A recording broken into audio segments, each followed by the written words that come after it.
We are 6 weeks into the 2021 season here at the Stafford Motor Speedway, and we are set for another beautiful Friday night for our weekly 5 divisions here at the Stafford Motor Speedway. And Bonssa, this week, they have a bit of company. Yeah, we got the Open Modifieds coming back for the second time this season. The first one, a pretty good race with Mike Christopher Jr. coming out on top.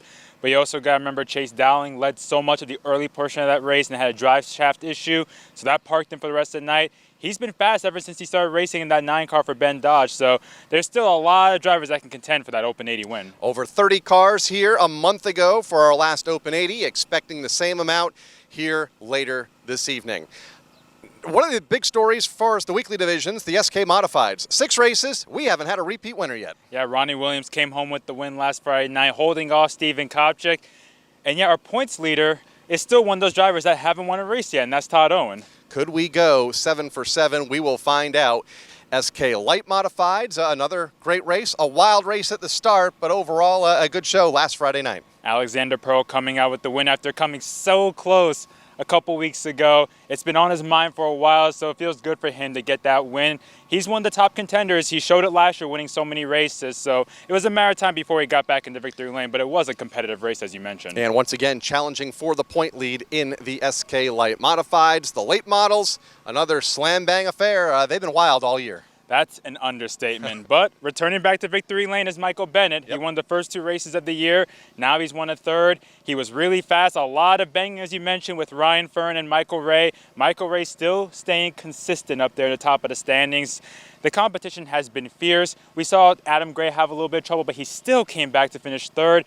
Those guys, they just don't give an inch, and it's just so fun to watch. And in the limited late models, it was the guys and the gals banging fenders and quarter panels on Friday night during their 15-lap, or make that 20-lap feature event. A wild one. And the heat as well. There was a lot that was going on, a lot of action, and a first-time limited late model winner in Mike Hopkins. Good for Mike. He had a couple wins in the street stocks, tried once in the limited last year, back at it this year, and Alex Fern coming as the points leader. A couple accidents, won the heat, 2 in the feature, still came back to finish 4th, but it was a slam-bang affair, and Mike Hopkins, he kept it clean the whole feature and came out on top. Alex Fern still the championship point leader coming into this week, and also, you mentioned Mike Hopkins, the second first-time winner in that division this year, joining Rich Hammond. So congratulations to Mike Hopkins.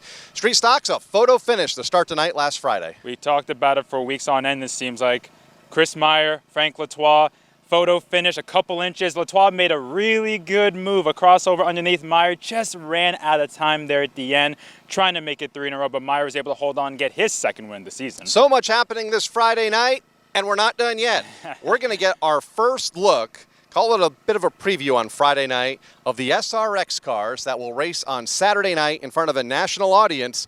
But if you're here Friday night, you get to see the cars and you get to see the stars that are going to be driving them. There's so much anticipation, Kyle, so much anticipation that even the tiniest of clips that you see on social media generate a buzz. Imagine being here at the track and getting to see them in person for the first time, as long as when it comes to the general audience, because not many people have got a chance to see them in person. This is their first opportunity. There will be a couple of practice sessions, including one during our feature events on Friday night. You're not going to want to miss it. Bit of a preview to what's to come on Saturday. It's a big Friday night, gets underway 6 o'clock. Hope to see you here at the Stafford Speedway. And if you can't make it, tune us in on flowracing.com.